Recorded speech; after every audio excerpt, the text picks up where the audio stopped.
एक इंसान जिसे कब्रिस्तान में जाकर मुर्दों के साथ रात बिताना पसंद था। उसे मुर्दों के साथ सोना पसंद था। वो अक्सर कब्रिस्तान से लाशें चुराकर घर लाता और फिर उनके टुकड़े किया करता था। वो इंसानों का खून पिया करता था क्योंकि वो कहता था कि इंसानों का खून उसके लिए प्रोटीन है। ये कहानी है द वैम्पायर ऑफ पेरिस की।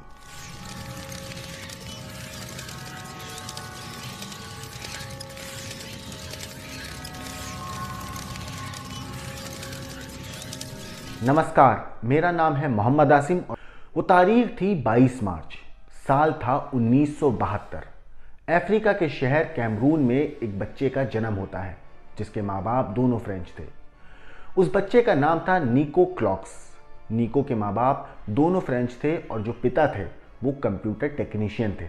इसी वजह से वो अफ्रीका के शहर कैमरून में जॉब करते थे, मगर उनकी जॉब ऐसी थी कि वो हर थोड़े दिन में जगह बदल दिया करते थे और शायद यही वजह थी कि उसके निको क्लॉक्स के कोई दोस्त नहीं थे ज़्यादा। दरअसल निको जब 6 साल का हुआ तो उसके पिता की पोस्टिंग के कारण वो अफ्रीका, इंग्लैंड जैसे देशों में वो अपना जो वक्त था वो बिताने लगा था। लेकिन थोड़े ही वक्त में एक के बाद एक जगह बदलने की वजह से निको का कोई दोस्त नहीं बन पाया और वहीं जो उसकी माँ थी वो ज़्यादा कुछ देखभाल अपने बेटे की किया नहीं करती थी। उसे निको से कोई मतलब नहीं था। अगर जब भी निको अपनी माँ से किसी बारे में बात करने जाया करता तो उसकी माँ जो थी वो निको को भगा दिया करती थी। वो निको को बिल्कुल भी तवज्जो नहीं दिया करती थी। तो निको का जो ज़्यादातर वक्त था वो उसके दादा के साथ बीतने लगा। जब वो 10 साल का हुआ तो उसके दादा की भी मौत हो गई। दरअसल हुआ कुछ यूँ कि एक दिन निको अपने दादा के साथ बैडमिंटन खेल रहा था और उसी वक्त उसके दादा को हार्ट अटैक आता है और उनकी मौत हो जाती है।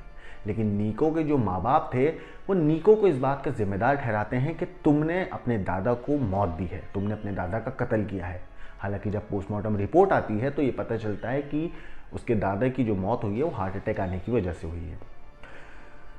निको को अपने दादा की मौत का इतना गहरा सदमा लगा कि वो कभी कभी उनकी कब्र पे जाकर बैठ जाया करता था। वो कभी उनकी कब्र को खोदता, उसमें से उनके हाथ निकालता, उनके पैर निकालता, फिर कभी उनकी कब्र पे मिट्टी डाल के उन्हें दबा दिया करता था। वो कई बार ऐसा भी करता था कि उनकी कब्र के पास जाके लेट जाया करता था और अपने दादा से बात किया करता था। इसी बीच निको की माँ ने पुलिस में शिकायत दर्ज कराई कि उनका बेटा बहुत अजीबोगरीब बर्ताव कर रहा है। उसने कई बार अपने माँ बाप को जान से मारने की भी कोशिश की है। हालांकि पुलिस ने इस कंप्लेन को ज़्यादा सीरियसली लिया नहीं, जिस वजह से उसकी हरकतें और बढ़ने लगीं। वो हत्या, सुसाइड और शैतानों से संबंधित किताबें पढ़ने लगा। फिर उसको एक किताब उसके सामने आई। उस किताब में जापान के आदमखोर की कहानी थी जिसका नाम था सोगावा। निको सोगावा से इतना प्रभावित हुआ कि उसने मन ही मन सोगावा को अपना गुरु मान लिया था। यहाँ तक कि कहते हैं कि वो इतना ज़्यादा उस आदमखोर से प्रभावित हुआ कि वो ये चाहता था कि जब वो बड़ा हो तो वो उसी की तरह बने। उसको उसने एक तरीके से भगवान मान लिया था अपना। खैर वक्त बीतने के साथ इनका जो परिवार था वो पुर्तगाल शिफ्ट हो गया। यहाँ निको ने हाई स्कूल ज्वाइन किया, लेकिन उस स्कूल में बच्चे उसे बहुत परेशान किया करते थे, उसको काफ़ी बुली करते थे, जिस वजह से उसने तंग आके फैसला किया कि अगर कोई भी बच्चा उसको परेशान करेगा तो वो उसका कत्ल कर देगा, उसकी हत्या कर डालेगा। स्कूल में भी वो एनाटॉमी यानी कि हमारे जो जिस्म के बारे में पढ़ाई होती है उसके बारे में किताबें पढ़ने लगा। हद तो तब हो गई जब वो रात भर कब्रिस्तान में जाकर लेटने लगा, कब्रिस्तान में जाकर कब्रों के पास बैठने लगा। वो कब्रों को खोदकर इंसानों के शरीर को काटकर उनके टुकड़े कर देता। यहाँ तक कि वो पूरी रात कब्रों के साथ सोने लगा और मुर्दों से बातें भी करता। उसका मानना था कि जिंदा लोग उसके लिए नहीं बने हैं और मरे हुए जो लोग हैं, जो मुर्दा लोग, लाशें पड़ी हुई हैं कब्रिस्तान में, वो उसके सच्चे दोस्त हैं। खैर उसका हाई प्रोफाइल उसका पूरा हुआ, जिसके बाद उसका जो परिवार था वो फ्रांस शिफ्ट हो गया। निको ने फ्रांस पहुंचने के बाद अपना हाई स्कूल कंप्लीट करने के बाद फ्रांस पहुंचा और फ्रांस पहुंच के उसने आर्मी ज्वाइन कर ली। आर्मी में उसको जो नौकरी लगी उसका काम था कि जो जितने भी हथियार होते हैं उन हथियारों की निगरानी करना, उनको संभालने की उसको नौकरी लगी। वो क्या करता कि उस हथियार खाने से कई बार उसने बंदूकें चुराई, कई सामान चुराया और उन्हें अपने घर लेकर आ जाया करता था। फिर उसने ये नौकरी भी छोड़ दी। आर्मी की नौकरी छोड़ने के बाद उसने दोबारा से पढ़ाई करनी शुरू करी और इस बार उसने एक यूनिवर्सिटी में एडमिशन लिया वहीं पेरिस में और साइकोलॉजी की पढ़ाई करने लगा। करीब 1 साल के बाद जब उसकी पढ़ाई ख़त्म हो गई, उसने पास के ही एक अस्पताल में नौकरी कर ली। उसका काम था पोस्टमार्टम करने वाले डॉक्टर्स की मदद करना। मगर यहाँ जब भी वो किसी शव का पोस्टमार्टम होता तो निको उस शव के बाद में उस शव को अपने पास ही रख लिया करता था। उनके शरीर के बाद में वो टुकड़े करता और कुछ को खा भी जाया करता था। वो यहाँ जो अस्पताल का ब्लड बैंक था वहाँ से उसने कई बार खून की बोतलें जो थी उनको भी चोरी किया और उन्हें पी जाया करता था। उसका मानना था कि इंसानी खून उसके लिए प्रोटीन है। मगर आखिर ये शख्स पकड़ा कैसे गया? ये हैवान जो एक तरीके से इंसान कहना शायद इसे गलत होगा, ये आखिर कैसे पकड़ा गया? तो मैं आपको बताऊं कि साल 1994 करीब 15 नवंबर जब निको क्लॉक्स को पेरिस के उसके अपार्टमेंट से गिरफ्तार किया गया। दरअसल उस पर एक शख्स की हत्या और चोरी करने का इल्ज़ाम था। जिस इंसान की इसने हत्या करने का इस पर जो इल्ज़ाम लगा था उसका नाम था थियरी बेजनियार।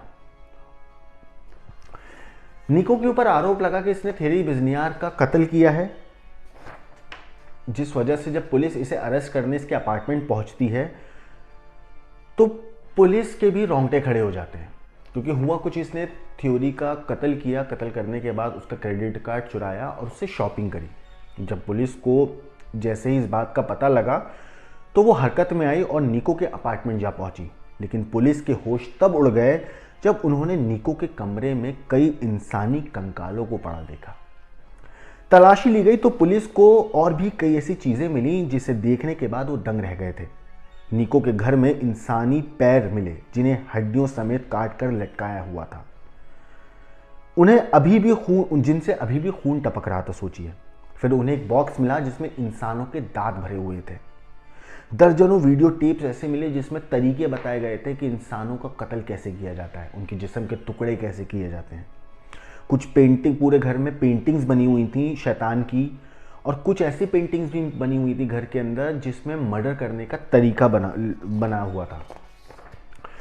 जब उसके घर की और पुलिस ने तलाशी करी तो उनके पैरों तले ज़मीन खिसक गई, क्योंकि जब उन्होंने उसके घर में रखी फ्रिज का दरवाज़ा खोला तो यकीन मानिए उनके भी होश फाख्ता हो गए होंगे, क्योंकि फ्रिज में इंसानी मांस के टुकड़े पड़े मिले। फ्रीजर में तो निको ने कई थैलियों के अंदर खून रखा हुआ था। ये सब देखकर पुलिस का भी दिल दहल गया। शुरुआत में जब निको से पूछताछ की गई तो उसने सिरे से इन सारी चीज़ों से अपना नाम नकार दिया। उसने सीधा बोला पुलिस को कि मुझे इस बारे में कोई जानकारी नहीं है। लेकिन जब पुलिस ने सख्ती से पूछताछ करी तो उसने बिजनार जो बंदा था उसकी कत्ल की बात स्वीकार कर ली।